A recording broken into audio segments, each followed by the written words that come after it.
Hey guys, I'm Nina Berenato, owner and designer of Nina Berenato Jewelry, and we're here at my workbench inside my flagship store in Austin, Texas. I got my start in New York City mentoring under a jewelry designer in an amazing jewelry co-working space where I was able to learn all of the traditional techniques of metalsmithing. Most of my designs are actually influenced by strong female archetypes from mythology and folklore and stories of the past. I like to take these stories and these strong female figures and kind of reinterpret them in a modern way and make jewelry that I feel like they would wear if they were here with us today. I've always really valued building an ethical and sustainable business. So with this video, I want to do two things. I want to show other jewelry designers how you can create an ethical and sustainable jewelry business. But also if you're trying to build your own personal jewelry collection, I want to show you how you can find and build a collection with designers who are also ethical and sustainable.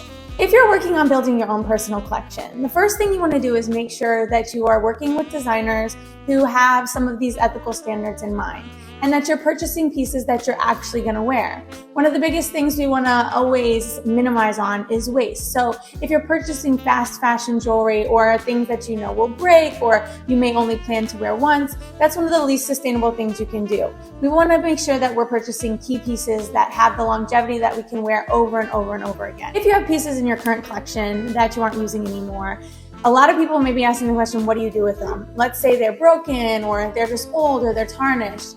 One thing you can do is you can try to sell them on a resale app like Poshmark or ThreadUp or any of those cool trade apps that are on. You can also trade with your friends, like have a little jewelry swap party and do a little swap with each other. Another great idea is to donate them.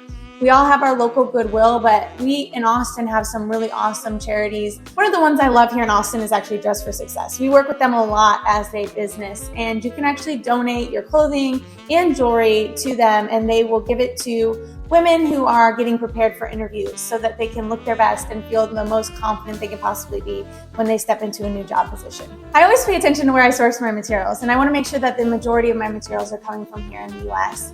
But I also want to make sure that the materials are something that is going to stand the test of time and can actually be passed down generation to generation. I love the term heirloom jewelry. I really always think about it being passed from person to person or from friend to friend. And so when I'm creating pieces, I want to make sure that they have that longevity, and that really does start with the materials. Most of my jewelry creations actually start with brass or bronze as a base metal, and we cast directly into this with recycled materials. All of our materials are refined and recycled in a refinery called United Metals based out of Miami, Florida. We also make sure that we keep all of our scraps and we send it back to the refinery for it to be used not only for our brand, but for other brands. The biggest piece of advice to people who are trying to buy more sustainable jewelry is to kind of look beyond the branding. A lot of times we'll see a brand that's really cute and they'll talk about sustainability, but it can be kind of greenwashed. You want to actually read their page where they're talking about the steps they're actually making. Try to learn a little bit more about the materials that are used to make jewelry, and try to figure out whether or not that company is carbon neutral, if they're taking steps in the day-to-day business actions to actually invest in the longevity of their product and the longevity of our planet. This may seem like a little thing, but instead of using fancy boxes, we use recyclable craft boxes, and we stamp them ourselves to eliminate the amount of energy used to create these boxes and the amount of waste. We also run this entire store on wind energy.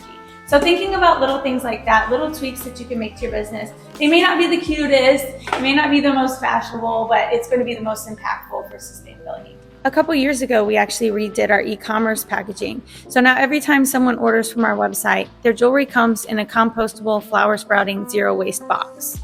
After we have the brass pieces, we actually plate them in 14 karat gold, and we use a gold plater based right here in the United States so that we can keep it as local as possible.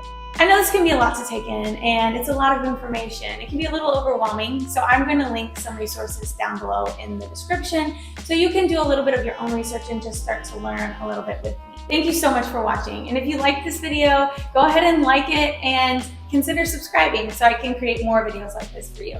See you guys next week!